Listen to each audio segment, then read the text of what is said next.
Shechem is the one who trespassed. So if your moral compass says that he trespassed, then deal with him, not all the males of the city, right?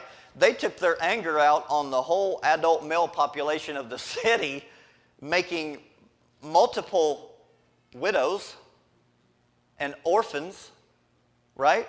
Those guys didn't have anything to do with what Shechem did. They weren't gathered around saying, yeah, you should do that. That wasn't, maybe one or something, but I'm just saying. Then, by the way, I didn't deal with this last time, but after Simeon and Levi killed all them guys, they took the wives and the children and the sheep and their wealth as a spoil. Like these guys are at war or something. Why? Because they were mad. They could not control their anger. And I say that way because of what their daddy says in chapter number 49. If you look at the prophetic blessings, curse that Jacob gives on his sons in chapter 49, you will find that their uncontrolled anger cost them in the long run. It sure did. Anger will always cost you if you can't keep it under control. I don't think anger itself, being angry, I don't think is a sin. The Bible tells us be angry and sin not. So I don't think Jesus was angry, right? He looked upon them with anger because of the way they were acting in their unbelief. And God's angry at the wicked every day. So there is a righteous anger, indignation, right? But the way we handle things usually, oh yeah, we can really, well, I won't go, but we do know that uncontrolled anger ruins lives. It puts people in prison. I mean, our whole nation today is divided with a lot of angry people. Yeah. On all sides of the aisles, how many ever aisles there are, Republican, Democrat, Libertarian, Independent, whoever you are, there's a mad people out there. No matter where you go, just anger, anger, anger, anger. So now the people of God are known as what? Ruthless murderers. The face, Simeon and Levi put a face on the people of God, right? The followers of Jehovah. They are ruthless murderers, liars, thieves. They make untrustworthy deals. They make false handshakes. They can't control their temper. So when people look at, oh, those people, they just killed that whole city. 11. Good question. So when it says, we'll go there, in verse number, we know Simeon and Levi, verse 25, are the ones that killed them all. And then in verse 27, it says, the sons of Jacob came upon the slain and spoiled the city because they had defiled their sister. That's kind of an open discussion. Does that talking about Levi and Simeon, or did all the other brothers come in and help spoil the city? We know Levi and Simeon were the ones who killed them. But verse 27 could mean that the other sons of Jacob were involved. I don't know. I can't say that for sure. But those two seem like they had a good click going. Hey, man, let's take care of this deal. So they did. But that kind of people is the kind of people that no society wants to have as their neighbor, right? Nobody wants people like that living next door when you can't even trust a handshake. Yeah, you circumcise yourself, man, we'll trade with you. We'll be just like brothers and sisters. Then you go kill them? Is that the kind of people you want next to you? Not me. And so Jacob felt like their actions put their whole family in jeopardy. Verse number 30 tells us that you've made me to stink among the inhabitants of the land, and the Canaanites, Perizzites, and I being few in number, they shall gather themselves together against me and slay me, and I shall be destroyed, I and my house. Boys, you really messed up this time. You really messed up this time. And so Levi and Simeon were definitely wrong in the way they treated this whole city. Because of their wrongdoing, Jacob was not only put out because of the bad testimony, but he was afraid of the consequences of what they had done, right? Now, some people cast stones at him for thinking that way. For what I just read in verse 30, they say, you know, he was not trusting God's promise to bless and to care for them. I understand that. I can understand where they're coming from. But I also want just to make a note of this here. Sinful behavior will always bring about a justified level of fear and doubt. sinful behavior will always bring about a justified level of fear and doubt. What they did was sinful. It was wrong, right? Getting out of God's will, making a bad choice, especially when you're reacting out of anger, that brings negative consequences into our life that we cannot always alleviate, right? You get ticked off and you punch somebody in the face, pause, now what? If that somebody's just as mad as you are, it's on. And they may beat you to a pulp because you got mad and hit them, right? There's some consequences you can't mitigate, right? You can't just get away from. That's just something that popped in my mind. But you go off and kill a bunch of people, that's a train you're not going to stop, right? Sinful behavior, making these bad choices, getting out of God's will, hey, the Lord has promised to never leave us nor forsake us. I believe that. I don't always act like it, but I believe that's true. But if I disobey God, and I know I've disobeyed God, I can become concerned about the consequences. Like, what's going to happen now, right? Because I know there are consequences to our actions. No action is without its consequence. There's a guy that I've listened to before that talks about policy and government. All policy has consequences, right? Every action has a consequence. And I'm just saying, sinful behavior brings on a justified amount of fear. And he knew what they did was wrong.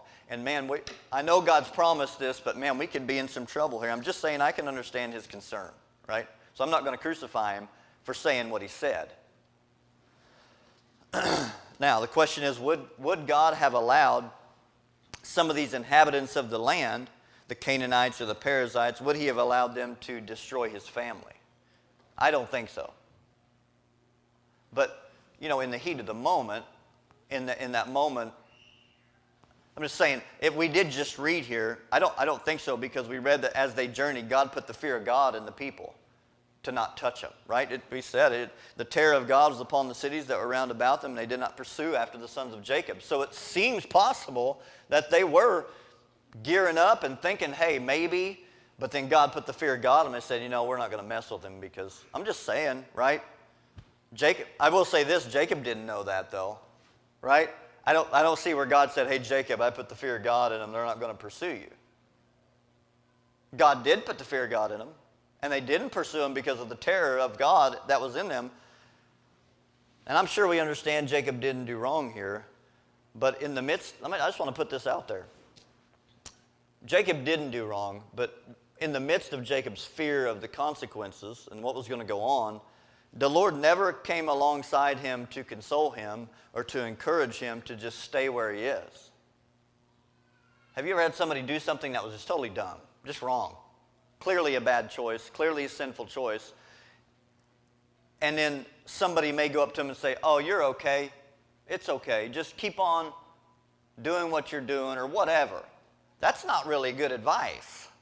A real friend or someone with good advice would come on and say, man, you messed up. You did wrong here.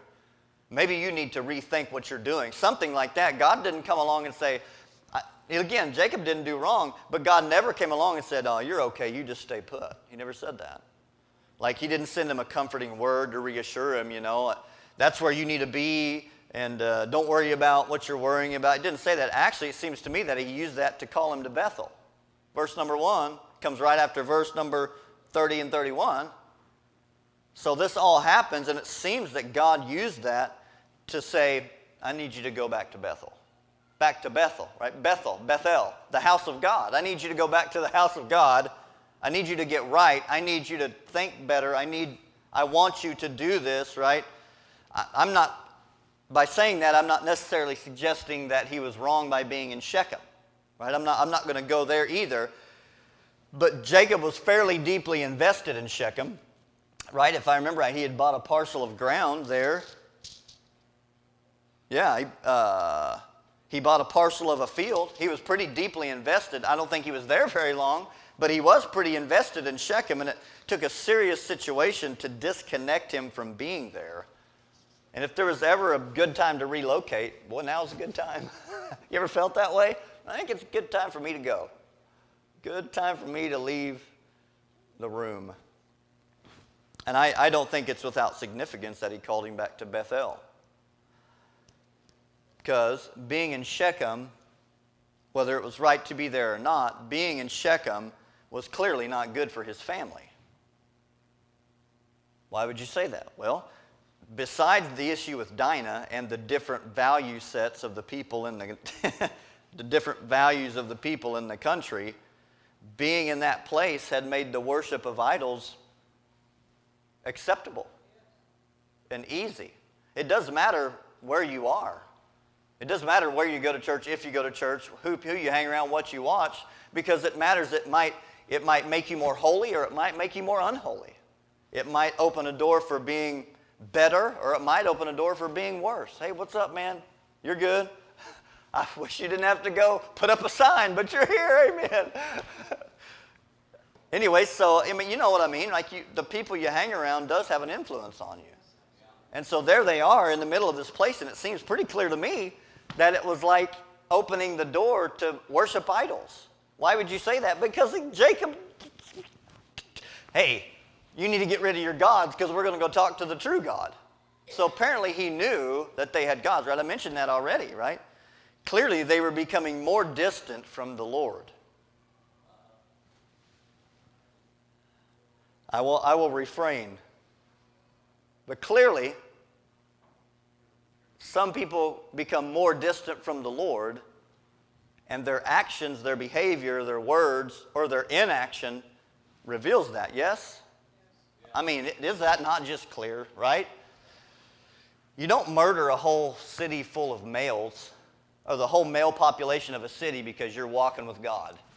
You know what I mean? And you don't have idols in your life because you're just so close to the Lord. Something's wrong. There's a disconnect somewhere in this family. What was Bethel? The house of God, right? God's house, the house of God. It was symbolic, right, of the presence of God. Remember, Jacob was there 20-some years ago. God is in this place, and I knew it not. I'm going to call it Bethel, because this is where God is. This is the presence of God in my life. And then what did he do? He committed himself to the Lord. Remember, he said, all right, I'm just going to follow God, and I'm going to give him the tithes of all that I make. Right? He made a commitment. That's a pretty serious commitment. So he did that, commitment, the presence of God, and it was on the way down to his dad's house down in Mamre in Hebron. I think it's not a surprising consequence that when God called Jacob to Bethel, to the house of God, Jacob said, all right, you got to give up your gods. Right?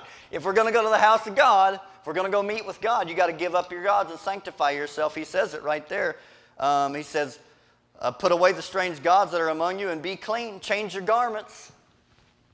I don't know if that really means y'all need to start dressing better, because that ain't the way you're supposed to dress, or he's just talking about a purification, ritual purification. The point is, when God called him, you need to come back to Bethel, go back to Bethel, you need to get right with God, you need to get the idols. Is this making sense, right?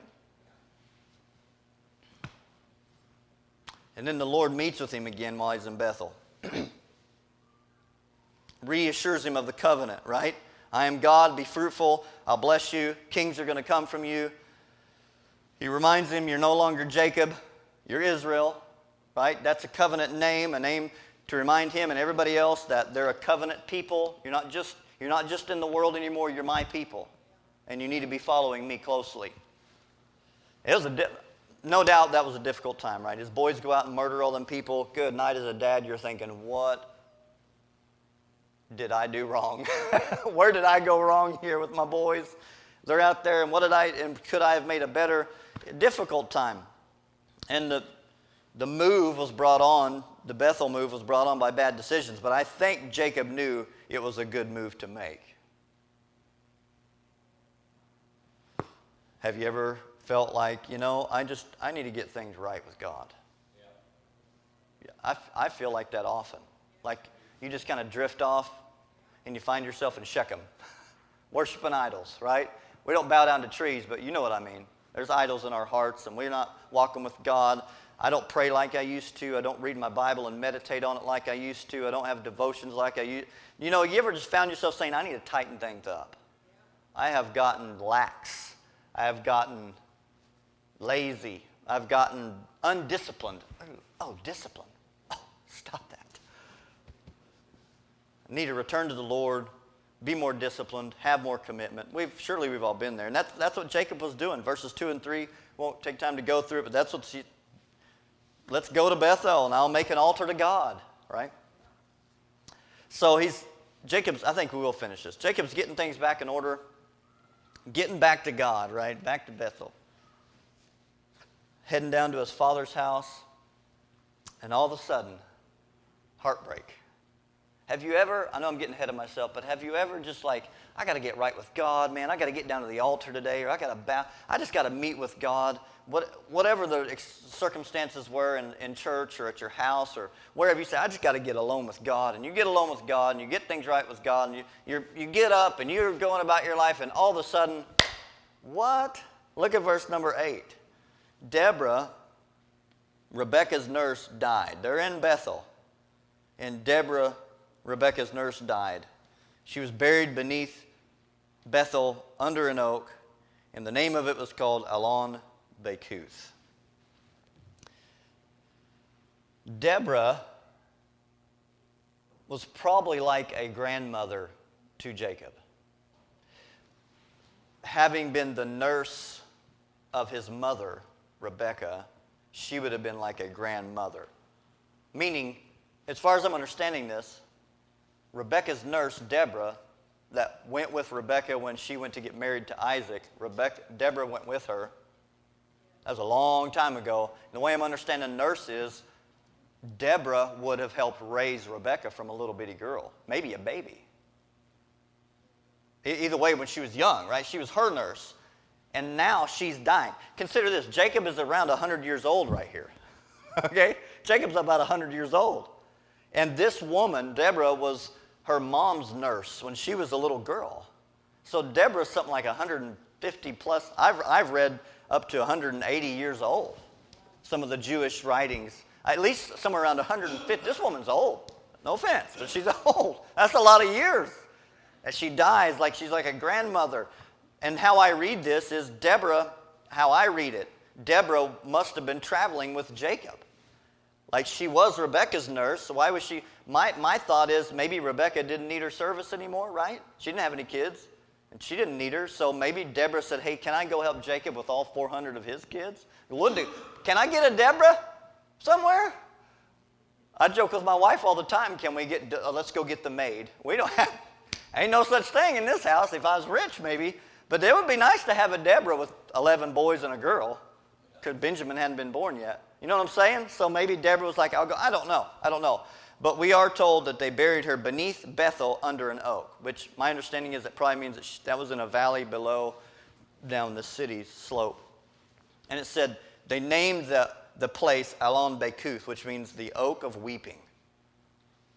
I mean, if you name some place anything with the word weeping in it, it's affected you. Like that's a serious impact that this woman's death has had. So we know they had to be very close. He's 100. He's known her for 100 years.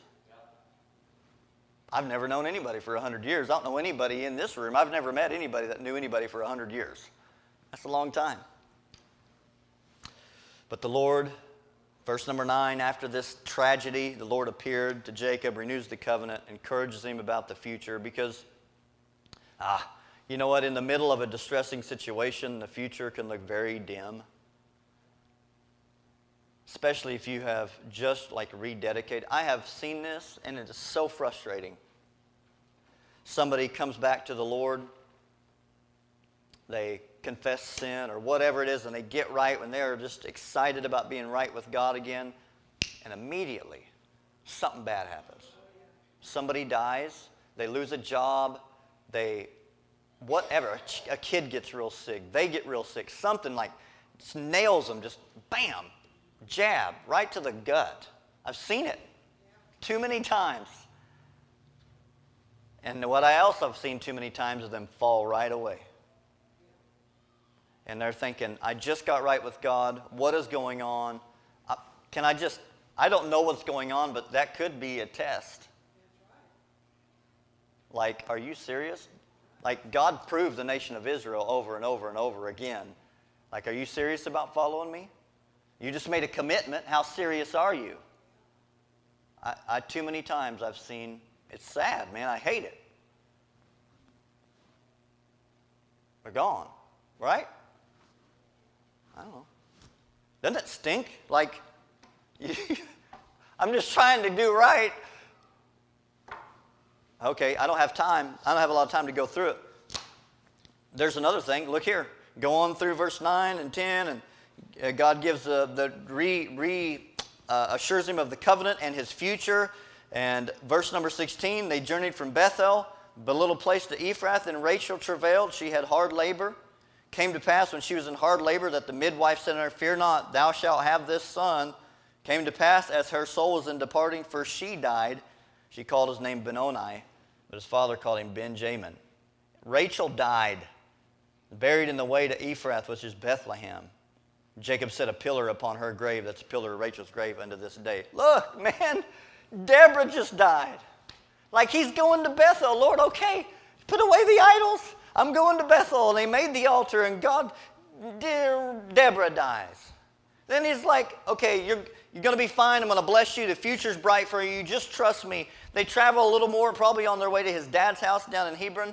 His beloved wife dies. That's his favorite woman, if I can say it that way. That's his beloved wife. 2 deaths. You got to be kidding me, man. Deborah, my grandma dies, and then my beloved wife dies. Wow. And since I got no time, look at verses, I won't read it, but verses 21, 22 really puzzle me.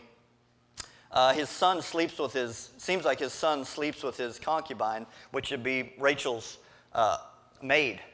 I don't know. We're not told enough information in Scripture to decide what and why of all that, okay? But I want to say this. That's just one more thing on Jacob's plate.